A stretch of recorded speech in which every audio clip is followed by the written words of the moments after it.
Hey guys, it's Matt here, and today I'm bringing you another episode of Matt Rants. But before we get to the actual topic of the day, let's talk about the weekend itself, just briefly, just for a little bit before we get into the topic. If you guys don't know, maybe some new listeners, maybe some new subscribers, new viewers, first of all, hi, how you doing? Usually when we do a Monday Matt Rants, I'll talk about what happened during the weekend, either to me or just releases on the channel itself. Personally, not much happened this weekend. I actually filmed some episodes of Those Guys Play Season 4, which will be coming out later on this month, early next month, and hopefully this weekend we did another review on the channel, adding on to because last time I did a review on Mega Man X. Now I'm doing a review on something completely different. I won't say what game it is, but it was a Super Nintendo game. Not saying what it is because I'm not sure if it actually came out. It should have come out. Dang it, it should have. Also, I had another release of Those Guys Play Season 4, hopefully, and if not, damn. But that should have been our weekend thus far. And on Friday, we also had a release of Crash Bandicoot 2: The Insane Trilogy, another Let's Play. So that was fun. So that was Friday, Saturday, and Sunday. And now here we are on Matt Rants Monday. So what are we talking about today? Well, I'm giving you 5 tips on building a game collection. So, and in this case, it could be a retro game collection. It could be a general game collection. I'm going to assume that in some cases you're going for retro games here with some of these tips. And also I'm going to assume that you're trying to go for something more than just the cartridge. Some of these tips will assume that, but not everyone will. But either way, I'm just trying to talk to the general, a person who's trying to build a game collection. I don't want to just talk to just one person or just, another type of person. I want to be talking to all y'alls. So let's look at this right here. So tip number 1. Have a goal in mind. Now, when I say have a goal in mind, what I mean by that is it is a lot better to go into game collecting of any kind, retro or brand new, if you have a certain goal in mind and you know what you want to do. So personally, my goal right now is to try and get boxes 4 games that I currently have in my collection. Now, why am I trying to get boxes? Well, back when I was a little one, back when I was a wee little one, a little child, I didn't keep, funnily enough, I kept most of my manuals and my inserts for games, but I didn't keep the boxes. So basically, I have games like Mega Man X, Yoshi's Island, Super Empire Strikes Back, Super Mario RPG, Donkey Kong 1 and 2, and a bunch of others. Also stuff for handheld stuff as well. And a lot of this stuff I don't have boxes for, and it's frustrating, but you know what, that's my goal. That's what I have in mind. I'm going to try and get these boxes and try not to get the games again, and if I do, then I'll try to resell them. That's a whole different issue right there, but I'll try to get the actual boxes, and that's my goal. And your goal may be completely different. Maybe you don't have any of these games, right? Maybe you're sitting there and you're like, well, I want to get the games, or maybe you have the boxes somehow, but you sold off the games. So you might want to try to get the games back, or maybe you're looking for manuals, whatever it might be. Maybe you're trying to look for I know Satish Ram loves steel editions, like the steel boxes. He loves those. So even he might have a game, but he might go, I don't care about this box, but I do care about the the steel box edition. So maybe he'll just go out and buy the steel box, even though he has a normal box already. I don't know what he would do with it, but he would put it aside and put the game in the steel box because that's what he likes to collect. There are a bunch of people on the channel like they have their own little collection niches, right? And you might too. So I would say that have a goal in mind, because it's a lot easier saying I would like to do this and then having a checklist that you can complete versus getting burnt out because you go in and you say, I just want every single NES game. And what does that really mean, right? Or every single Super Nintendo game. Sure, that's a goal, but that's a rather large goal. And again, what does that mean? Does that mean, do you want them carts exclusive? Do you want them in boxes? Do you want them complete in box? Which, means that you have not just the manual, but you also have some inserts as well. Do you want them sealed? Like, how do you want these, right? Do you want these brand new factory sealed? Do you want them in fair condition? Do you care about the box condition?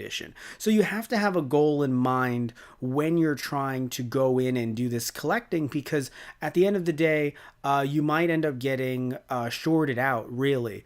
if you're going to just spend money on anything, because you'll dump a lot of money, you won't feel complete in a sense because your goals aren't being met. So maybe your goals are, hey, I want all of the Metroid games, right? I want all of the Legend of Zelda games.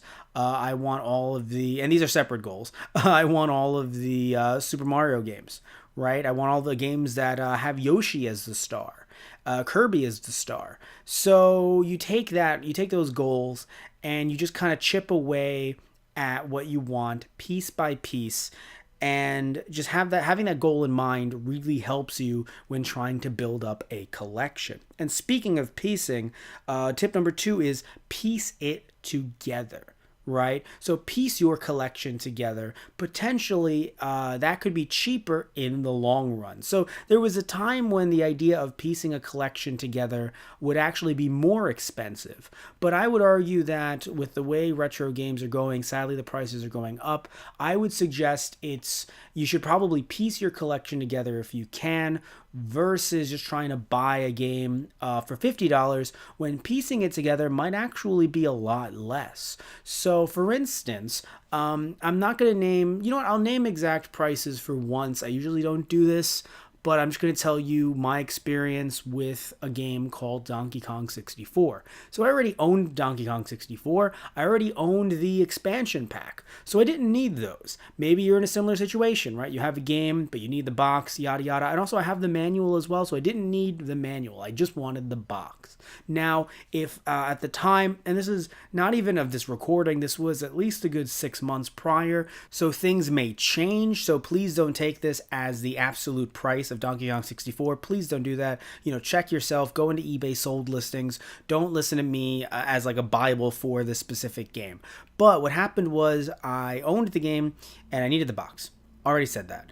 And I saw that the game box, not even with the RAM expansion, which is needed to play the game, by the way, you need it to play the game, the Donkey Kong game box manual, and I think maybe some inserts were going for $45 to $50. And I looked at how much the game was online, and the game at the time, literally there was one that had sold just that week for 99 cents with free shipping. At most, they were going for around $5. Now, I mentioned this before in a different Matt Rants, the idea that, all these different, the fact that you have to ship these games out if you're selling them on eBay, the fact that you have to, also eBay takes a cut, PayPal takes a cut. So if they were taking a cut, even if it wasn't 99 cents, even at $5, it is still not worth it for me to try to buy that game included with the box and manual and try to resell it. Now, some people would use it as trade bait, if you will, so we try to trade it at different conventions and stuff like that, or go to maybe a retro game store. And to be fair, Donkey Kong Country, a lot of them were sold, millions were sold, but they sell rather quickly, so maybe you get some cash for that. But still, let's say I got $5, right? Let's say I did get the $5, full straight, no one takes a cut, no shipping, just $5, right? So let's say the game was and box and manual was $45. So that's it's $5 taken off. Now it's $40. Let's say the manual is $5, which it can be, but again, shipping costs, stuff like that. So but a manual is $5. So now we take away another $5. So we've chipped away 10. That $45 is now $35, and you basically spent $35 on a box and maybe the inserts. Versus I already had the game, I already had the RAM, and instead of trying to repurchase the whole shebang, I actually purchased a box for $16 to $18 with free shipping. The box was not, now it wasn't just the box, it also had some of the inserts as well from when the game first came out, so that was cool. But at the same time, piecing it together in the long run, at least at this point, worked out better than trying to actually pay for everything and actually getting kind of gypped a little bit, because of course the seller wants to make a profit in some way or another, because they pieced the game together themselves. So that is something to think about when trying to buy certain games. Now, yes, certain games might be cheaper than others, and of course that's something to think about as well. So this is really a game-by-game basis, and of course according to your goals, which I mentioned with tip number 1, but I just want to make sure that you do know that tip number 2, piece it together, it does make a lot of sense, especially the system that you're trying to collect for, the type of games you're trying to collect, right? Some of them may have a higher premium if they're, combined versus trying to actually buy a manual separately from both a box and even from the game itself. So you may end up, and again, in some cases, not exactly true, but in many it actually is. So definitely remember that when trying to build your game collection. Now, tip number 3, I kind of alluded to this with number 1, with having a goal in mind. I alluded to this a little bit, but I still want to hit it a little bit harder, just a little bit. And this tip is baby steps, right? Go into this with baby steps. So trying to say, and again, your goal is your goal, but trying to say, I want a full Super Nintendo collection when you don't even own one Super Nintendo game, or I want an entire N64 collection when there's 1,000+ games. Many newer systems, a lot of them have thousands of games. Some of them have shovelware, things like that as well. Some games that are harder to find than others, not due to rarity. They're super cheap, but they're still hard to find.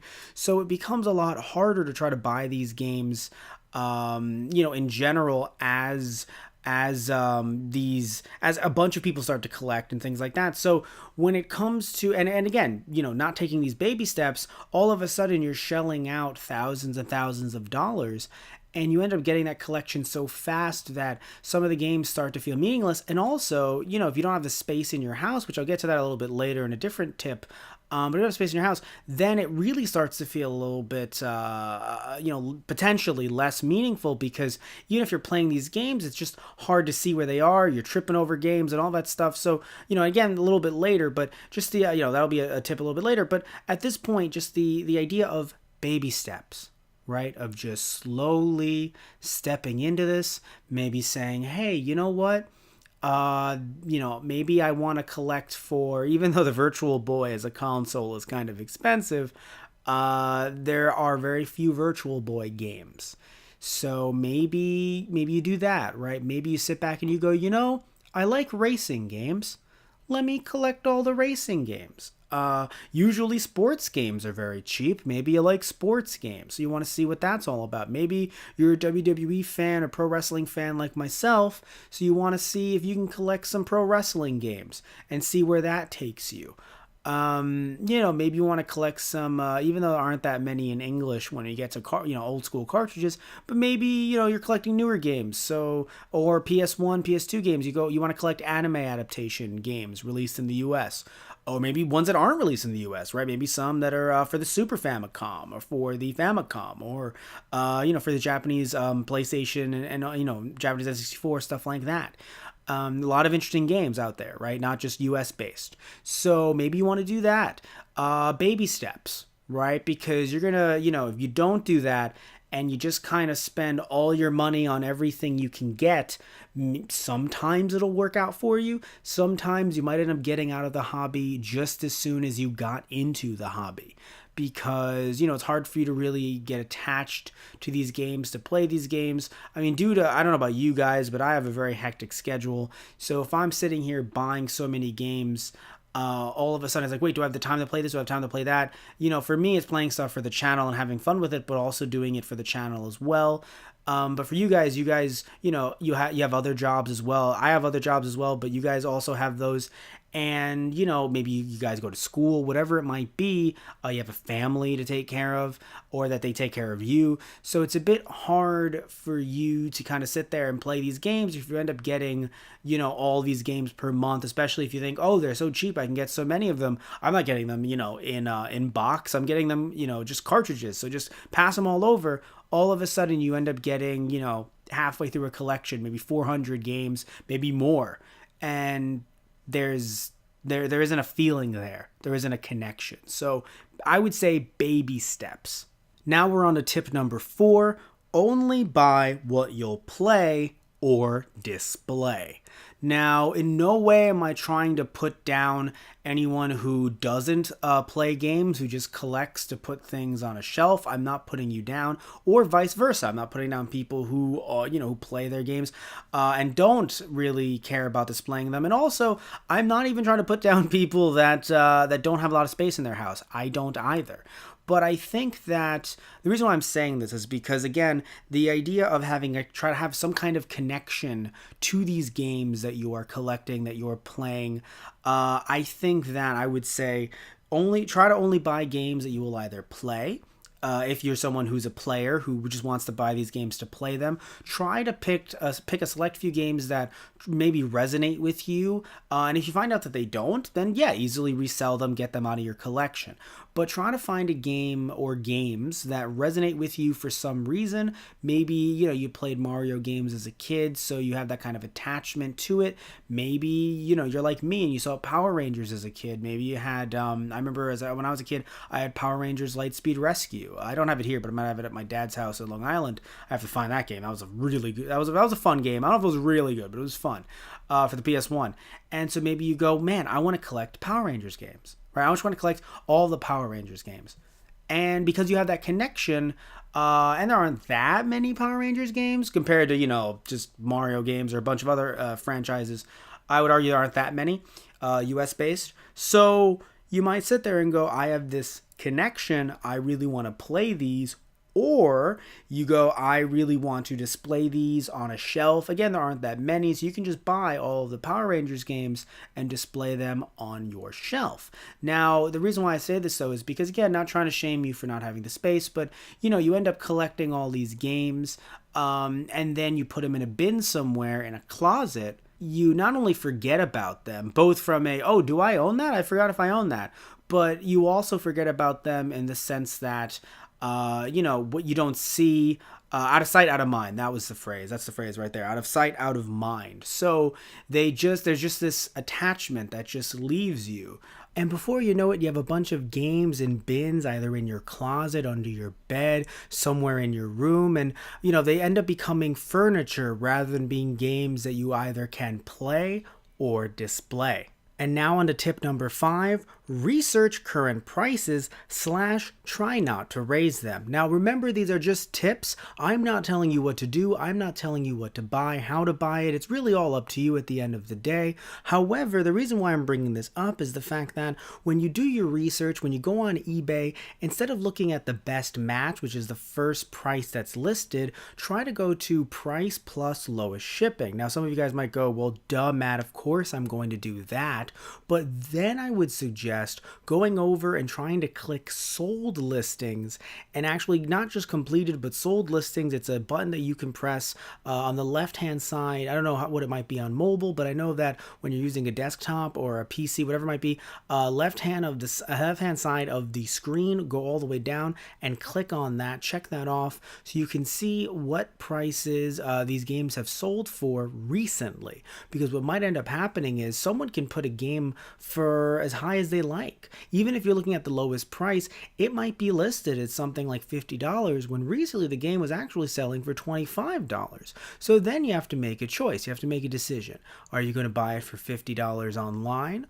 Or perhaps you end up going to a retro game store, a video game convention, a flea market perhaps, somewhere else where you could actually try to potentially find the game, especially a very well-stocked retro video game store, or a convention where there are going to be a bunch of different sellers and a bunch of different vendors. You could potentially find the game that you want there instead of immediately going on eBay or Amazon or something like that, because what will end up happening is if you pay that $50, all of a sudden now in different price charting apps and websites and stuff like that, the game shoots up. And because the game ends up shooting up in price, then that doesn't just affect everyone else, it also affects you down the line, especially if you might want to get some kind of maybe label upgrade, some kind of box upgrade and something like that. All of a sudden a year down the line, you're wondering why all these games have gone up to $50 or more. And you end up not realizing that it's not just you personally. Of course, it's not you, the only one that's buying these games. It's a bunch of other people that are doing that as well. And that just collectively raises the prices on some of these games. Before we wrap up the video, I'm going to give you one extra tip. That's right, I said 5 tips, but you know what? I'm giving you one extra one on the house. Now, earlier on, I mentioned having a goal in mind, also piecing things together as well. So when I was talking about these, I made it seem as if you should only buy one game at a time. What I would suggest to you is that perhaps, and I might have mentioned this slightly, but I would like to push it a little bit harder into its own tip, I would suggest buying games in lots. Now, I I know that to some of you might be saying that I'm completely contradicting what I've said before. The idea of having games in bins, like, oh, well, why would you buy, 10 games instead of just the one game that you want? Well, the reason why I'm saying this is because not to keep the other 9 games, not to get attached to those other 9 games and then lose sight of your goal, but to look at those other 9 games and then use them to your advantage. Now, maybe these are games that they're in a lot, not for a reason, right? Not because they sell so low. Maybe just the seller wants to get rid of them. Maybe it's a good day and you're able to get them all for a relatively low price, and then you can sell them off individually, piece by piece, on eBay. That could work, but of course, when looking at eBay, you end up having other, not just eBay taking a part of a chunk of the amount that you've been paid, that you sold it for, but also you have PayPal, and also you have to ship it as well. And unless you maybe someone in a shipping company, or you work for a shipping company or something like that, it can be a bit hard to either find boxes or to get good rates for shipping out some of these games. So what you might end up wanting to do, you might end up wanting to take some of these games that you bought in this lot and going to a local retro game store, going to a convention, and bringing some of these games with you. And then what you can end up doing is using some of these games to actually chip away at whatever game you might want. That online was $50. You go to a retro video game convention, it's $25, and then depending on what kind of games you bought in this fictitious lot, this hypothetical lot that I just talked to you about, all of a sudden you can use those games and actually potentially take your $25 purchase and bring it down to zero. So you can actually do that and save more money in the long run. So I know I mentioned earlier to not actually buy a ton of games at once. You might end up getting burnout. Use baby steps. However, lots are your friend. So individually purchasing up 10, 15, 20 games without a goal in mind, or looking at some of the other tips as well that I've given you without any of those in mind, that becomes a problem, and that can hurt you in the long run. But buying games in lots, that can help you, especially because with all the games in the lots, most likely you'll be getting them for a deal instead of getting them for what each game is worth individually, just combined. Usually that is not the case, and I would suggest not buying lots like that.